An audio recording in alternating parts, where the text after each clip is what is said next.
Okay, so the final line here is an xylophone's nonsense heard from another form. This is a transferred epithet. Don't worry if you find it easier to refer to it as a metaphor. But in essence, the nonsense that is emanating from the xylophone, the source of that, dare I suggest, is from the children. The purpose of that transferred epithet is again about helping us to understand setting in terms of time. That this is a child's setting, children that are immature or certainly growing and developing and progressing. So in terms of it being worth comment on, that would be the reason, as it reflects a kind of setting in time. Okay, over the Easter term, the inky tadpoles changed from commas into exclamation marks. I have to say, I love this metaphor. I really do. The inky tadpoles are a metaphor for the children's handwriting. So back in the day, children will have learnt to write probably, I'm going to claim, using fountain pens, where you had proper ink that you used for writing, and it was very difficult to kind of learn to write because of the whole smudging and making a mess. And I think this comparison between their writing and in inky tadpoles is particularly beautiful, and it captures that kind of idea of the wet ink of the children writing.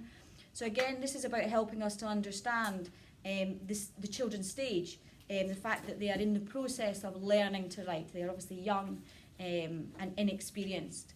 They haven't yet learnt to write. But note the shift. It changes.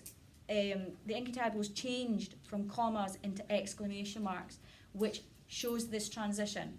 It shows a progression and a development. And this word transition is the same word that I used when I was talking about the way my mother speaks. And this poem is exploring a similar type transition as the child begins to mature and become more skilled. 3 frogs hopped in the playground, freed by a dunce, followed by a line of kids. The word choice on dunce is worth comment on. Clearly it's a childlike word. Adults don't call people dunces, allegedly. It's intended to be derogatory, and it's to help us identify that narrative voice. The narrative voice is that of a young child. So it's about emphasising the young nature of our narrator. That then helps us to understand the reaction the narrator has when the rough boy tells her how you were born. So she responds by kicking him, which is obviously a violent expression of a rejection of a shocking idea. Again, she's young, she's naive, and he's bringing knowledge to her that she was unaware of. And her reaction, as with any change, initial reaction is denial and rejection. However, when she gets home, and when reading the following sentence, you kicked him but stared at your parents appalled when you got back home. The word appalled is in parenthesis. And this gives us information about how she feels about her parents. Now she understands where she has come from. So there is this sense of a shift, a changing, an education, a taking on of knowledge. So she has understood what the boy has said, and there's a sense that she's starting to accept perhaps there may be a truth in what he's claimed. So that feverish July, the impact of the weather is being compared to something that creates a fever. It's a metaphor. The similarities found in that they both generate high temperatures for people. Again, this is about helping us to understand the stage that our narrator's at. It's trying to infer growing up / puberty. It's not just the weather which is creating the discomfort, it's the changes that the child is undergoing as they mature.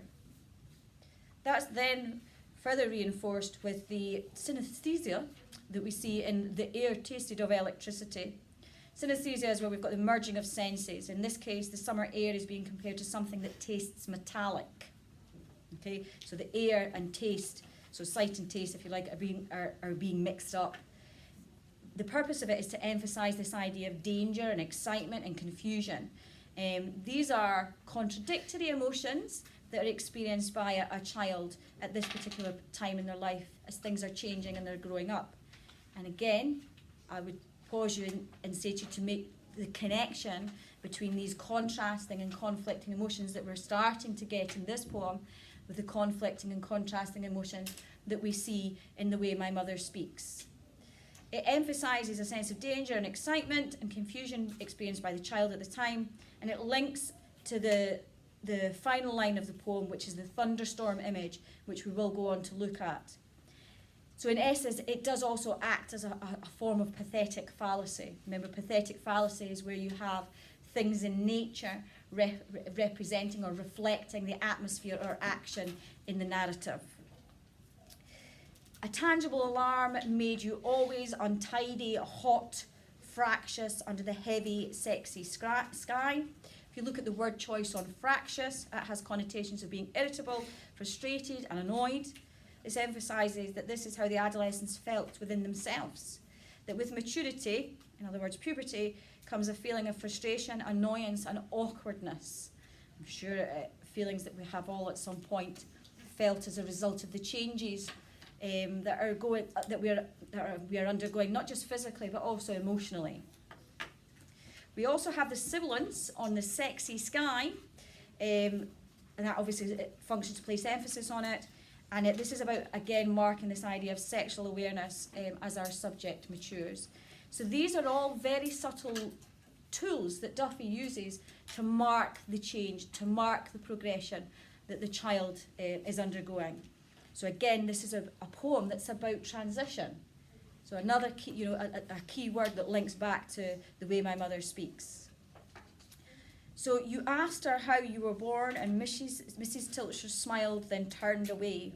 So we have enjambment in creating a delay to reveal what Mrs. Tilscher, how she responds to it, but also a delay in revealing what's been asked. From the perspective of the teacher, she chooses not to answer this question. She doesn't want to answer it. It's a reflection of the fact that the child has, to a certain extent, now outgrown her. And she doesn't see that part of her role should be in terms of an education about sexual awareness and sexuality. So she chooses not to answer her. So at this stage, we start to see that the child has actually outgrown the teacher, and that she has to look beyond the teacher for the knowledge that she desires. Clearly that will never ever happen in this classroom. Reports were handed out, you ran through the gates impatient to be grown.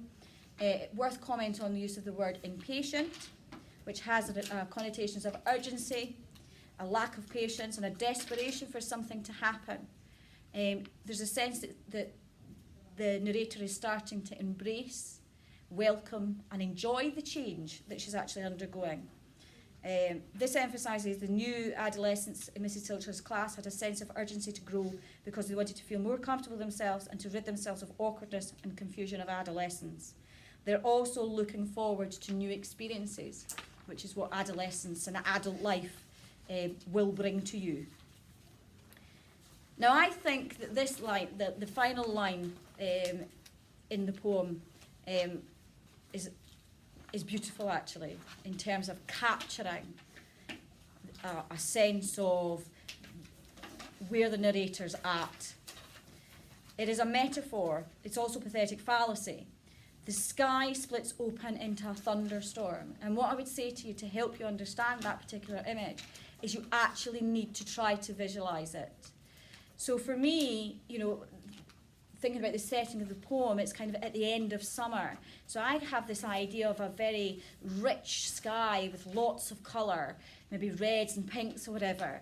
And then we have the thunderstorm, which creates this break in the sky. And that's, if I take a photograph of that picture, that's what I see in my mind's eye.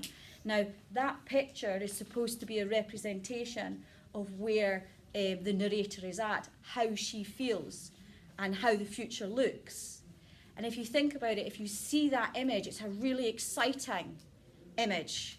With the colour and the light and the sound, it's exciting. But at the same time, it's frightening because there's a potential danger associated or linked with the lightning. And again, we have these contrasting emotions at the end of this poem, that it's about excitement, but it's also about fear. And growing up and changing and transitioning from being a child to be an adult is an exciting, but it is also a frightening time. And that's how Duffy chooses to end this poem, capturing those key ideas.